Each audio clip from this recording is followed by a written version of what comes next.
पावसाळा आणि भजी हे कॉम्बिनेशन तर सगळ्यांनाच आवडतं।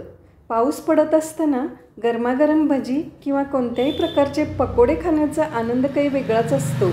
कोणत्या पकोड्यासाठी कोणत्या प्रकारचं पीठ वापरायचं, कुरकुरीत कांदा भजी बनवण्यासाठी काय करायला पाहिजे, फ्राय करायची पद्धत कोणती, हे सगळे डिटेल्स मी या व्हिडिओमध्ये दिलेले आहेत। व्हिडिओ शेवटपर्यंत बघा आणि या टिप्स फॉलो कराल तर तुमचा कोणताही पकोडा बिलकुल फेल नाही जाणार आहे। तर सगळ्यात आधी ऑल टाइम फेवरेट असलेलं कांदा भजी ही रेसिपी आपल्याला बघायची आहे। एक छोटा चमचा जीरा आणि अर्धा चमचा अजवाईन घेते, थोडंसं वाटून घ्यायचं आहे, फक्त फोडून घ्यायचं आहे, बारीक नाही करायचं आहे। अखंड घालण्यापेक्षा असं घातलं गेलं तर फ्लेवर खूप छान रिलीज होतं आणि भजीला टेस्ट खूप छान येते, म्हणून मी अशा पद्धतीनं घेते आहे। मीडियम साईजचे 5 कांदे मी या ठिकाणी घेतलेत, उभे स्लाइस काढलेत, थोडंसं जाडसर काढायचं आहे, एकदम पातळ स्लाइस बिलकुल नाही काढायचे आहेत।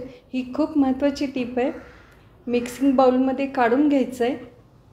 काढून घेतल्यानंतर वाटून घेतलेलं जीरा आणि अजवाईन हे घालते आहे।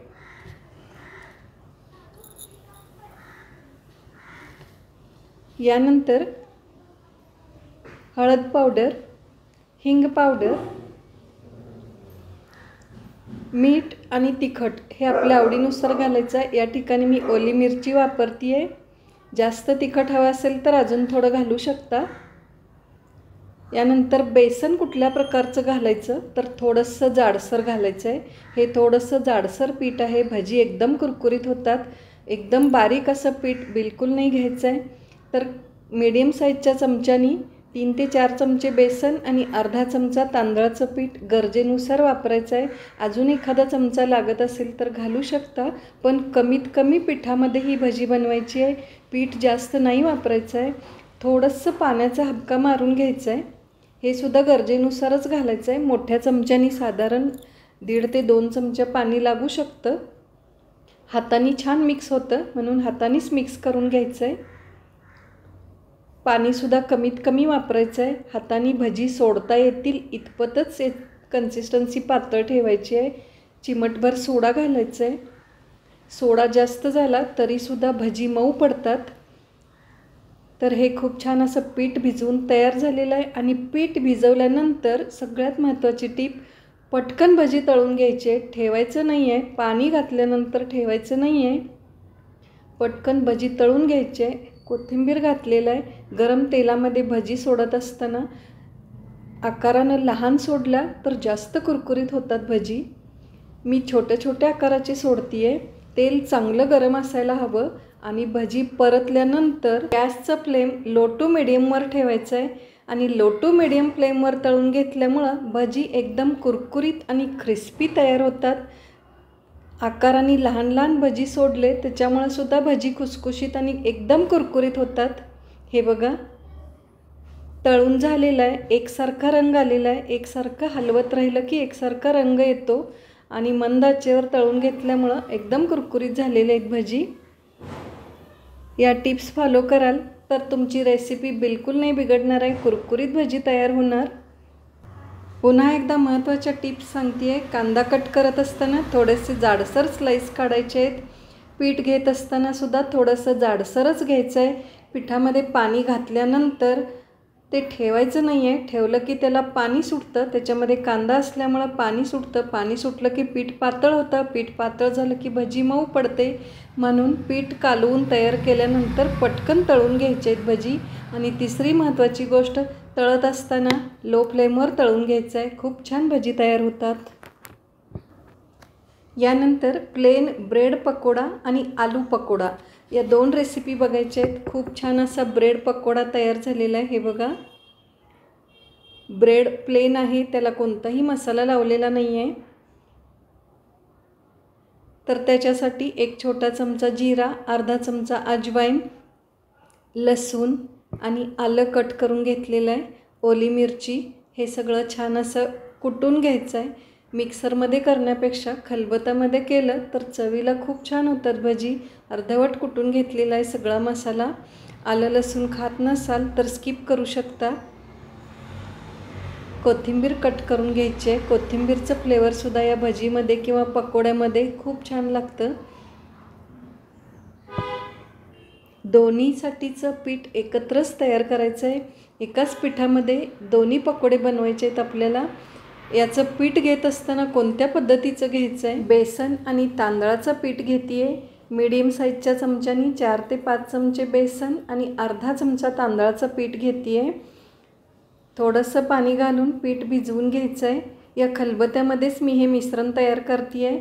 पीठ घेत असताना कशा पद्धतीचं घ्यायचं आहे तर जनरली आपण पकोड्यासाठी किंवा भजीसाठी मोठं पीठ वापरत असतो, पण या ठिकाणी बारीक पीठ घ्यायचं आहे। बारीकच का घ्यायचं आहे तर आतमध्ये ब्रेड असतो किंवा बटाटा असतो। ब्रेड किंवा बटाटा दोन्हीही मोठं पीठ घातलं तर तेल ओढतं आणि बारीक पीठ घातलं तर बाइंडिंग चांगलं होतं, तेल ओढत नाही आहे, म्हणून बारीक पीठ घ्यायचं आहे। पाणी गरजेनुसार वापरायचं आहे। चवीनुसार मीठ घालते आहे, हळद पूड, हिंग पावडर।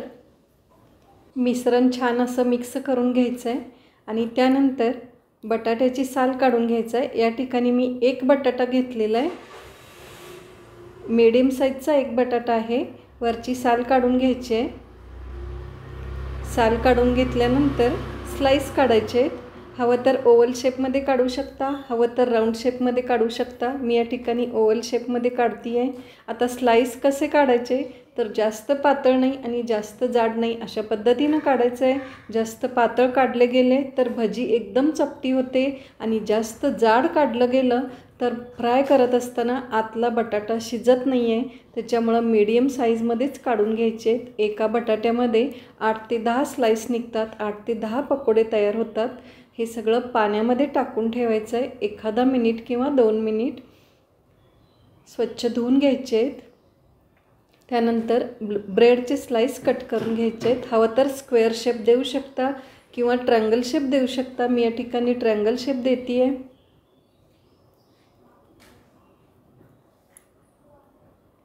पाणी काढून घेतलेलं आहे बटाटामध्ये, थोडंसं सोडा घालते आहे। लहान चमच्यानी पाव चमचा घातले, एकदम छोटा चमचा आहे। ब्रेडचे स्लाइस बुडवून घ्यायचे त्या मिश्रणामध्ये आणि पटकन तळून घ्यायचे। सोडा घातल्यानंतर सोडा ॲक्टिव्ह झाला की पटकन त्याच्यामध्ये पकोडे बनवून घ्यायचे। जास्त वेळ ठेवायचं नाही आहे, म्हणजे भजी खूप छान होतात। तर तेल गरमच ठेवायचं आहे फ्राय करत असताना आणि परतल्यानंतर लो टू मीडियम फ्लेमवर पुन्हा तळून घ्यायचं आहे, म्हणजे छान कुरकुरीत तयार होतात। तोंडी लावण्यासाठी मिरची हवी असेल तर तीसुद्धा मी तळून घेतली आहे। तर खूप छान असा ब्रेड पकोडासुद्धा तयार झालेला आहे। हे बघा, कलरसुद्धा खूप छान आला आहे। लो टू मीडियम फ्लेमवर तळून घेतल्यामुळं रंग छान येतो, सगळीकडे एकसारखा रंग येतो। यानंतर बटाट्याचे स्लाइस घालायचे आहेत आणि त्याच पद्धतीनं बुडवून तेलामध्ये सोडायचे आहेत। आलू पकोडा हे सुद्धा खूप टेस्टी लागतं, लहान मुलांना तर खूप आवडतं।